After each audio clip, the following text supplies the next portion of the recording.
some minds do not quiet easily. They do not need less. They need something precise enough to follow. The archive offers not an answer, but a structure, a place for thought to move more slowly. On the table, in the dark, the tuning fork has not been touched.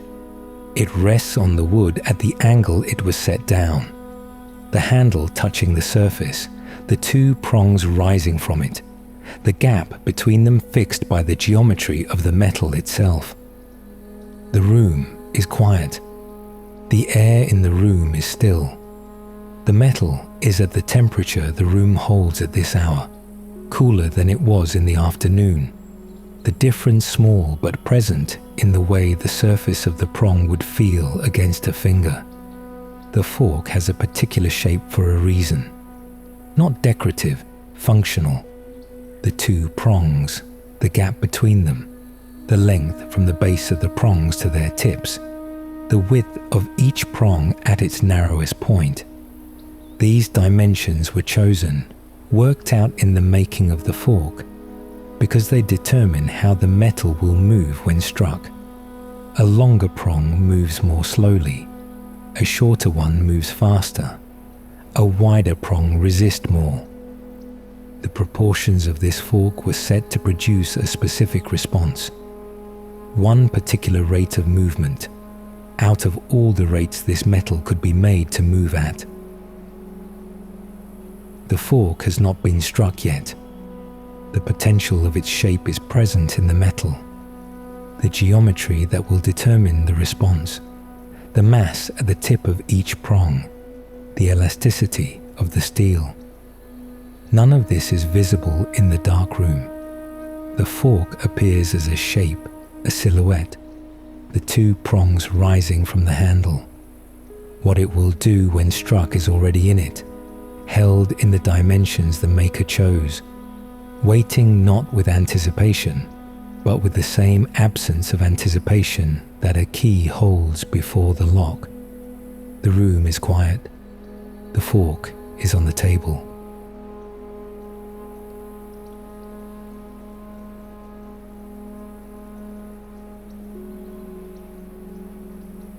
When it is struck, the prongs move. The blow arrives at one point, the outer edge of one prong, where the mallet or the knee or the edge of the table contacts the metal. The force is brief. The contact lasts a fraction of a second, transferring momentum to the prong at that point. Then the contact ends. The force is gone. The metal has been disturbed. The disturbed prong does not stay where the force pushed it. The steel resists deformation. It has elasticity, the property of returning toward the shape it held before the force arrived. The prong that was pushed outward is pulled back by this tendency. It returns toward its original position, carries past it from the momentum it has built, overshoots on the other side, and is pulled back again.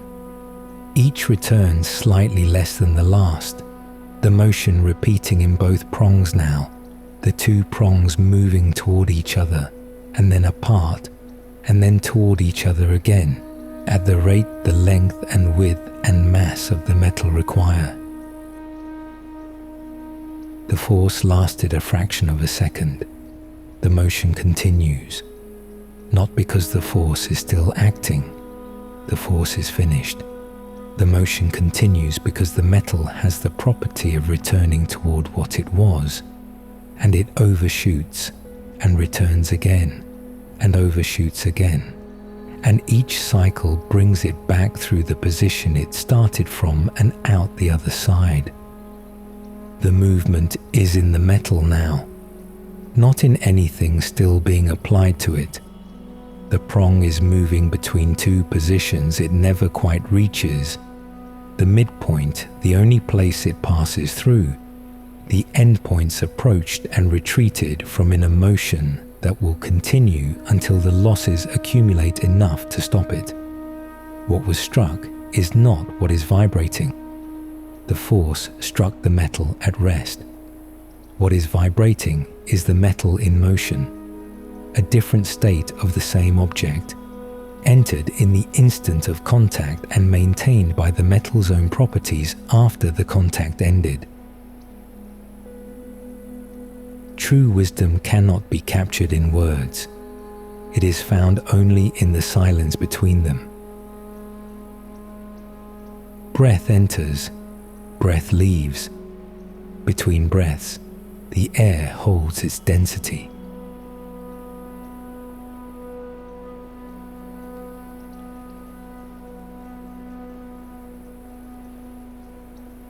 The vibration is leaving the fork. At the surface of each prong, the moving metal is in contact with the air. Each time a prong moves toward the air beside it, it compresses the air at that surface slightly, pushes the molecules closer together than they were. Each time the prong moves away, the air expands again. The prong moving back and forth produces a compression and expansion that moves outward from the surface. A wave, carrying the pattern of the prong's motion into the surrounding air at the speed the air allows. The wave moves away from the fork in all directions. It does not take the fork's motion with it. It carries the pattern, compressions and expansions at the same rate the prong moves.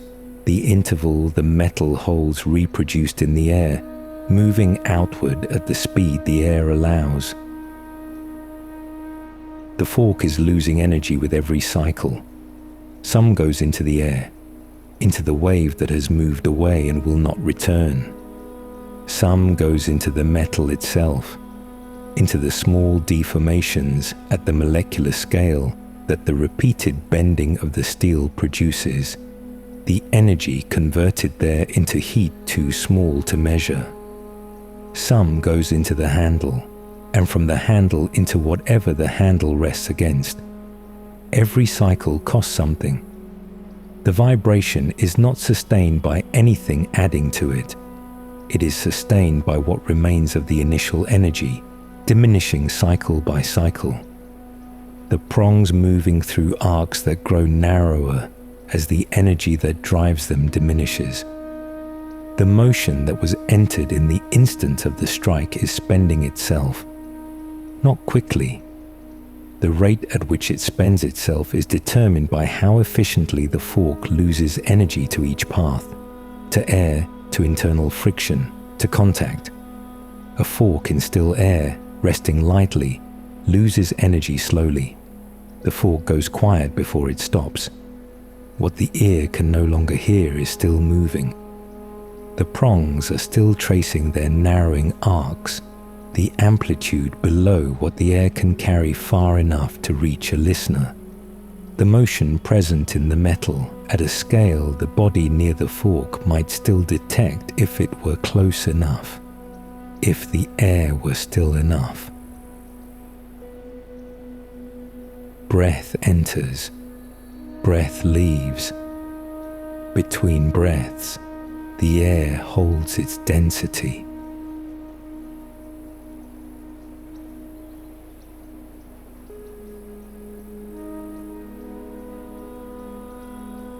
When a second strike arrives before the first motion has ended, the prong is not at rest.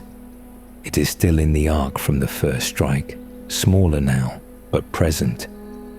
The second force finds it already moving. If the force arrives at the moment the prong is moving in the same direction, if the push arrives where the prong is already going, the two add. The prong carries the original motion and receives the additional push at the same moment, and the sum determines how far the prong goes on that cycle. If the force arrives at the wrong moment, it works against what is there. The result is smaller, not larger. The outcome depends entirely on when the force arrives, not on how large the force is. The same force, Arriving at different moments in the prong's cycle produces different results. Arriving in the right relationship to the motion already present, it adds to it. Arriving in the wrong relationship, it subtracts. The force does not know which it is doing. It arrives when it arrives. The prong receives it as the sum of what was there and what was added. If a series of small forces arrives at the same interval, the prong moves. Each force reaching the prong at the same point in each cycle. Each addition builds on what the previous additions left. The prong carries more from each cycle into the next. The arcs widen. What began as a small motion becomes a larger one, not because any single force was large, but because each force arrived at the right moment. The force was small. The interval was exact. The growth does not continue without limit.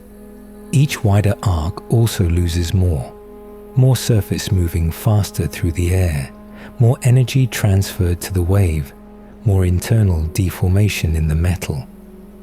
The losses grow with the amplitude. A point is reached where each cycle loses as much as the arriving force adds. The amplitude stabilizes there, held between what enters and what leaves, neither growing nor shrinking as long as the forces continue arriving at the same interval. When the forces stop, the losses continue. The amplitude falls again, spending what remains of the accumulated motion at the same rate the air and the metal and the contact allow. The same narrowing that would have occurred from the first strike, now starting from a larger arc. True wisdom cannot be captured in words. It is found only in the silence between them. Breath enters, breath leaves. Between breaths, the air holds its density.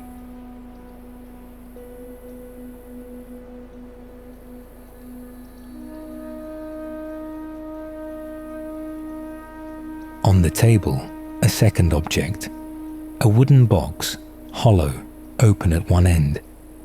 The top surface of the box is a flat face of wood. The box was made to this shape, these dimensions, for a purpose related to what the fork does. The interior volume and the open end calculated to respond to the same rate of motion the fork holds. The vibrating fork is brought into contact with the wood. The handle is pressed against the surface of the box. The prongs are not touching the wood. Only the handle touches. A single point of contact between the metal that is vibrating and the surface of the wood. The vibration crosses the contact point. At the surface where handle meets wood, the motion of the metal is transmitted into the wood.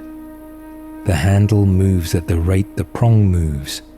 The same motion, carried through the solid material of the fork from prong to handle. Where the handle contacts the wood receives that motion.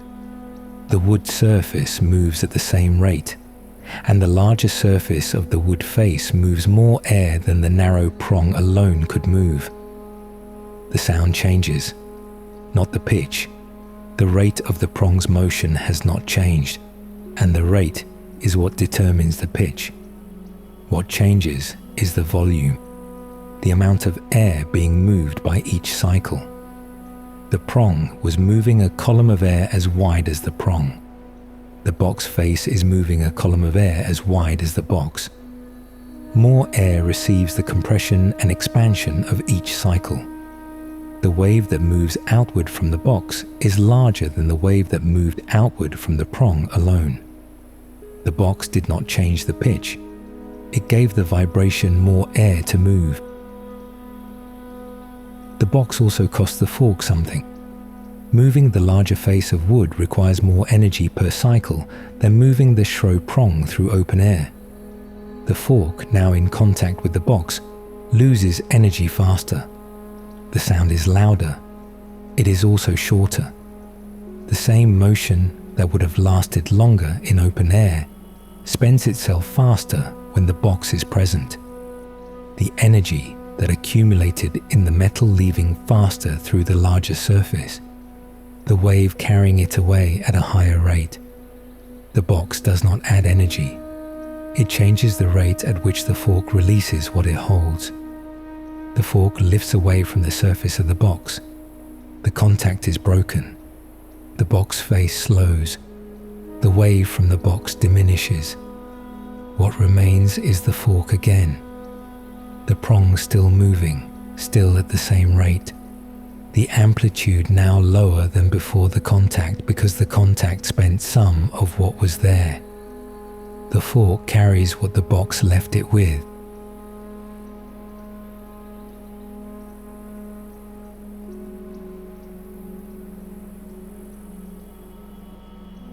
On the other side of the table, a second fork.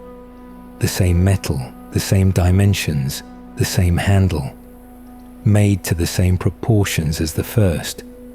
Not approximately, not close, but to the tolerance that makes the response identical.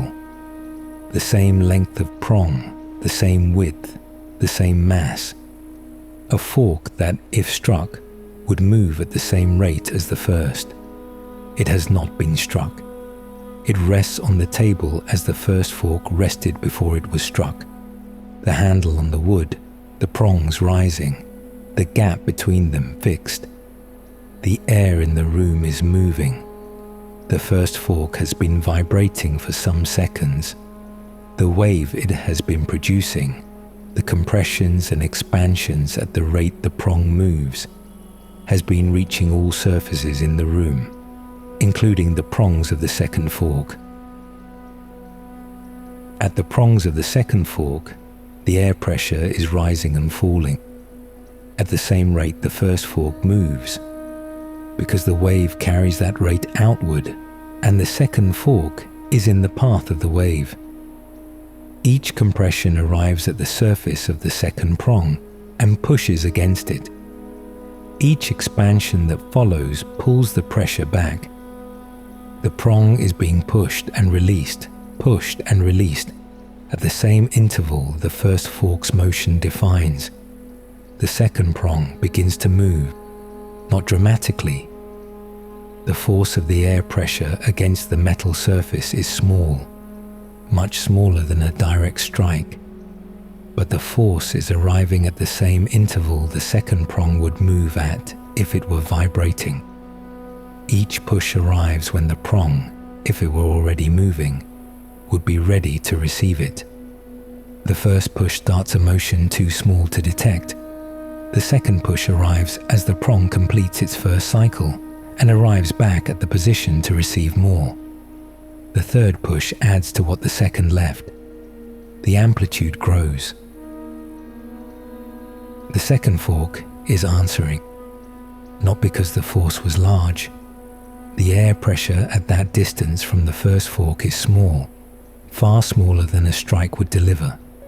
The second fork is moving because the force arrived at the right moment. Each small addition found the prong at the right position to receive it. The accumulation of small additions at the correct interval produced a motion that grew, cycle by cycle, from a displacement too small to C1 that is producing its own wave in the air. The first fork is struck against the table to stop it. The prongs are held. The vibration in the first fork ends. The wave from the first fork ends. The air in the room stops receiving the compressions and expansions the first fork was producing. The second fork continues. It was not struck. It answered.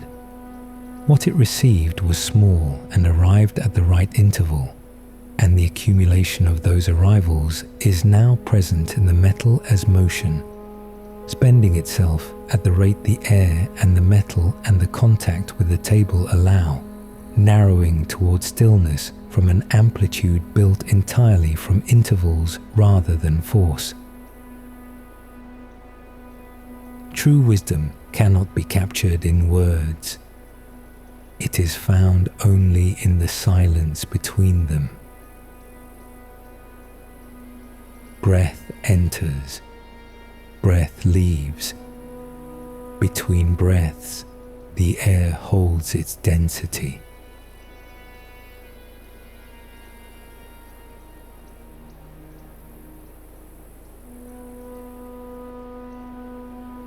The room is quiet. The first fork rests on the table, held, the prong still. Whatever motion it accumulated, whatever the initial strike built and the subsequent cycles maintained, has been stopped by contact. The metal is returning to the temperature of the room, the small heat produced by the internal friction of its vibration already dissipating into the air, the surface cooling at the rate the still air allows. The second fork is still moving. The amplitude is decreasing. The losses that were present from the first moment the prong began to move are continuing, and nothing is adding to the motion now that the first fork has stopped. The arc the prongs describe is narrowing cycle by cycle, spending what remains of the accumulated motion at the rate the air and the metal allow. What the second fork holds came in pieces, each piece small, each arriving at the interval that allowed it to add to what was already there. No single moment of transfer. A series of arrivals, each one finding the metal ready to receive it, each one adding its fraction to what the previous arrivals had left. The motion now in the metal is the sum of those fractions, not one force, but the accumulation of many small forces that arrived at the right interval. The room holds both forks, the one that was struck and stopped, the one that was not struck and is still moving, the prongs tracing arcs that grow narrower with each cycle, the approach to stillness becoming slower as the motion becomes smaller, the wave still moving outward from the surface of the prongs, diminishing, reaching the walls, and the first fork resting a few centimeters away. On the table, the second fork is still vibrating. True wisdom cannot be captured in words. It is found only in the silence between them. Breath enters, breath leaves. Between breaths, the air holds its density.